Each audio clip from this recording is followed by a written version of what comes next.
Le Conseil national de transition a voté à l'unanimité ce jeudi le projet de loi portant révision de la charte de la transition. Il fixe la durée de la transition à 5 ans renouvelables à compter de sa promulgation.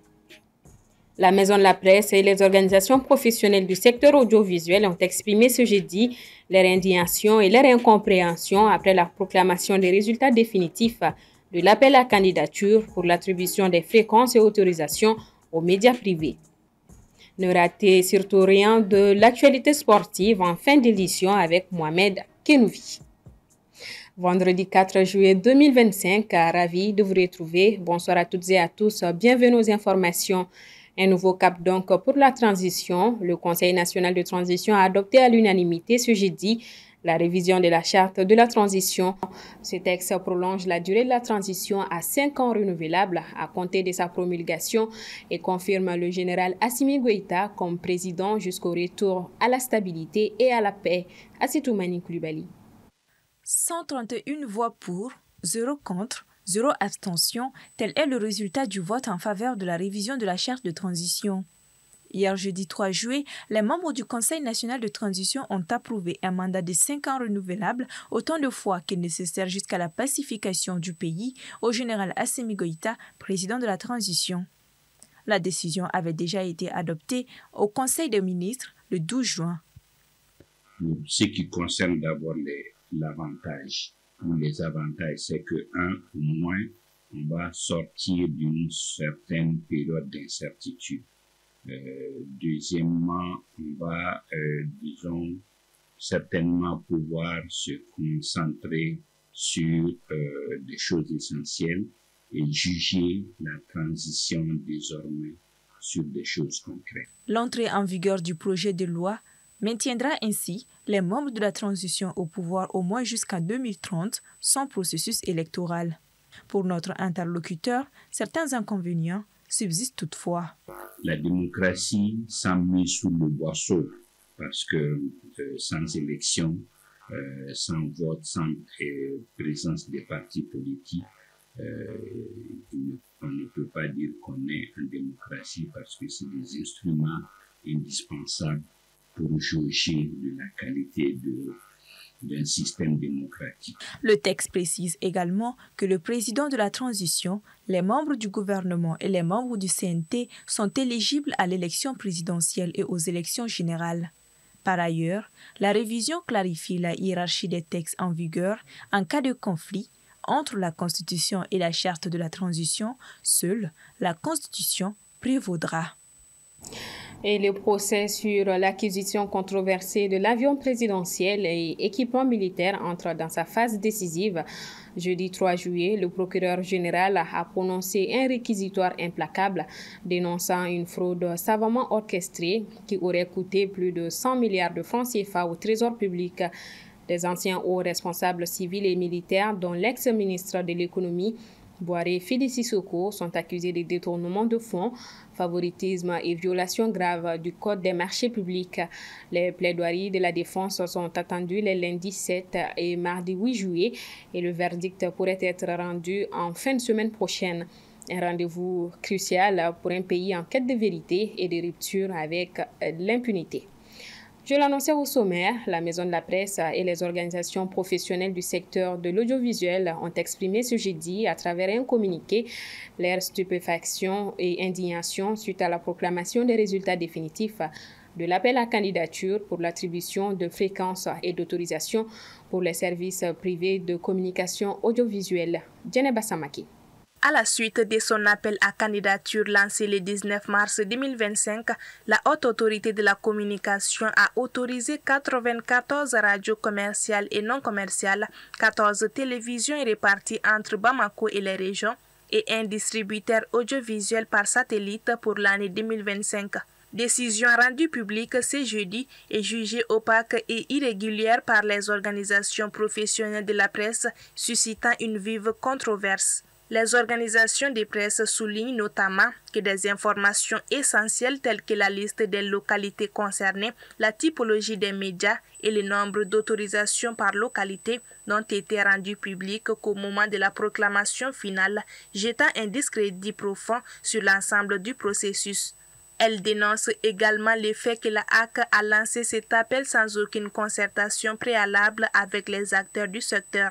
Cette approche unilatérale a été perçue comme un manque de respect des principes de bonne gouvernance et des acquis de collaboration antérieurs.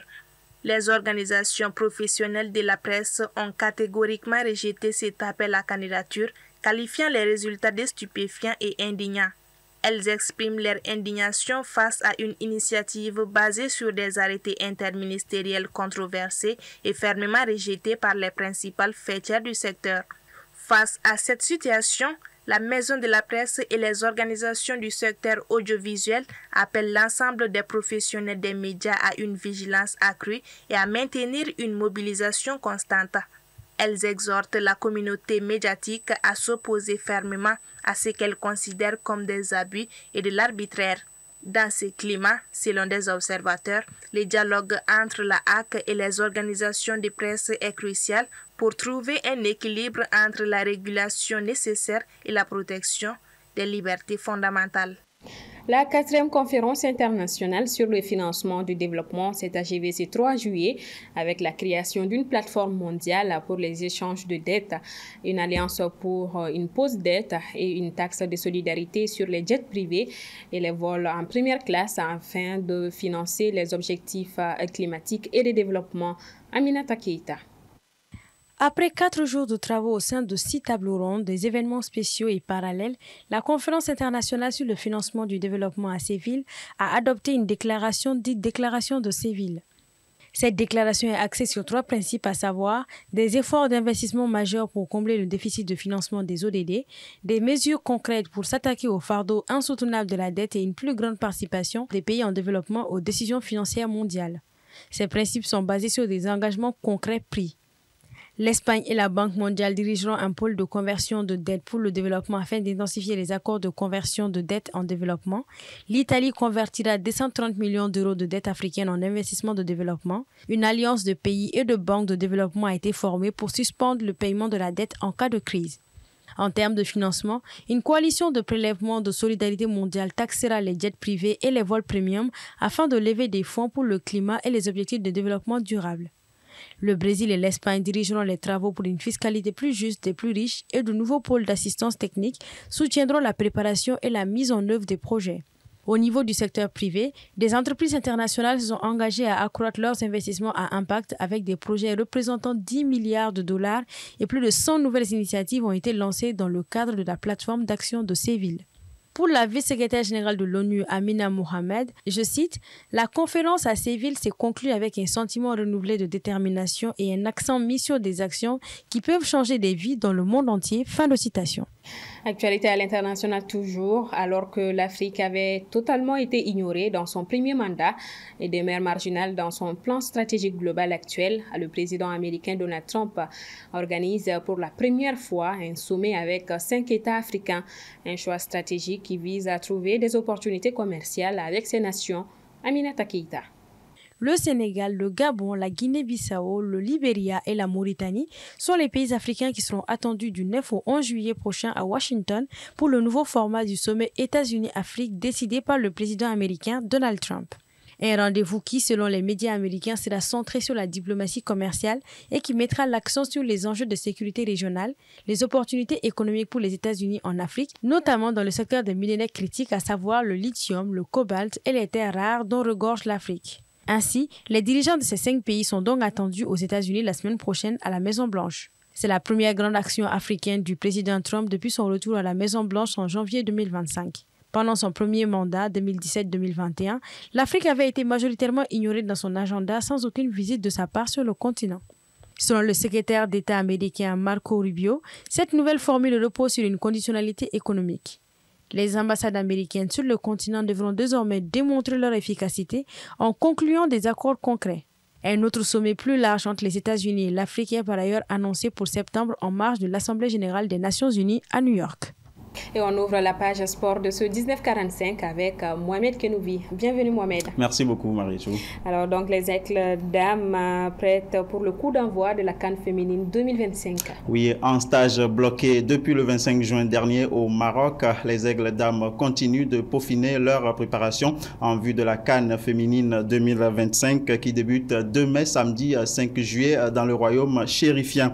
Les Aigles dames ont remporté hier leur deuxième match amical face à la sélection féminine de la Ligue régionale de Mohamedia sur le score sans appel de 9-0. Une victoire rassurante pour nos joueuses qui ont rallié la ville de Berkane ce vendredi où elles évolueront dans le groupe C en compagnie de l'Afrique du Sud, du Ghana et de la Tanzanie. La Tanzanie justement face à laquelle le Mali fera son entrée en lice dans la compétition continentale lundi prochain à partir de 19h. Lors du premier match amical sur le sol marocain, les Aigles dames avaient réalisé un match nul 1 but partout face à leurs homologues de la Zambie. Et parlant du mercato, ça bouge bien pour les Maliens. Oui, petit récap des signatures cette semaine. L'attaquant malien Gaussou Diarra a rejoint Feyenoord de Rotterdam en provenance d'Istanbul Sport. Le club néerlandais a officialisé le transfert ce vendredi pour un montant, autant pour moi, estimé à 3,5 millions d'euros. À 22 ans, le joueur va découvrir l'élite hollandaise et pourrait même participer à la Ligue des Champions.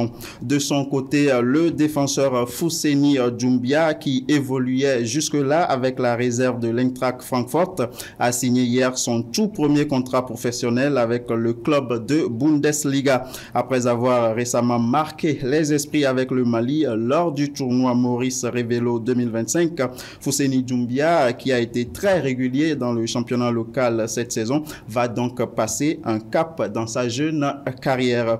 Et on boucle ce tour de l'actualité du mercato avec la très probable arrivée d'Abdoulaye Dean Mariko dans les rangs d'Orlando Pirates.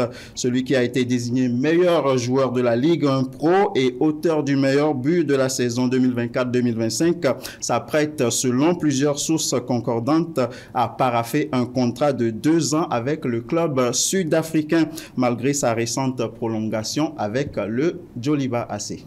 Coupe du monde des clubs 2025, on en a parlé tout au long de la semaine, les quarts de finale de mars. Oui, ces quarts de finale ont démarré ce vendredi avec la première affiche qui oppose en ce moment même Fluminense à Al Hilal, un duel entre le club brésilien et le représentant saoudien. Plus tard cette nuit, à 1h du matin, l'autre club brésilien encore en course, Palmeiras, sera face à Chelsea pour un choc entre l'Amérique du Sud et l'Europe. Demain, samedi à 16h, le Paris Saint-Germain croisera le Bayern Munich dans un affrontement de géants européens qui promet un duel tactique et offensif de haut niveau. Enfin, le dernier quart de finale verra le Real Madrid affronter le Borussia Dortmund à 20h. Une rencontre aux allures de match de Ligue des Champions entre l'expérience madrilène et la fougue allemande. On termine donc par cette triste nouvelle, le décès tragique de Diogo Jota. Oui, le Portugal et le monde du football pleurent une star du ballon rond. L'attaquant de Liverpool et international portugais comptant 59 sélections, Diogo Jota, est mort hier jeudi 3 juillet à 28 ans dans un accident de la route alors qu'il roulait en compagnie de son frère André Silva, également décédé. Selon la garde civile espagnole, le véhicule a effectué une sortie de route avant de prendre feu. Depuis l'annonce du décès, les hommages pour Diogo Jota se multiplient pour perpétuer sa mémoire. Liverpool a même décidé de retirer à tout jamais le numéro 20 qu'il portait. Les funérailles des deux frères auront lieu demain samedi dans leur ville d'origine de Gondomar, dans la banlieue de Porto. Voilà donc qui met fin à cette chronique sport. Mohamed Kenouvi, merci d'être passé sur le plateau. Toujours un plaisir pour moi. Et c'est donc tout pour ce 1945. Merci à vous également de l'avoir suivi. Bonsoir à tous et bon week-end.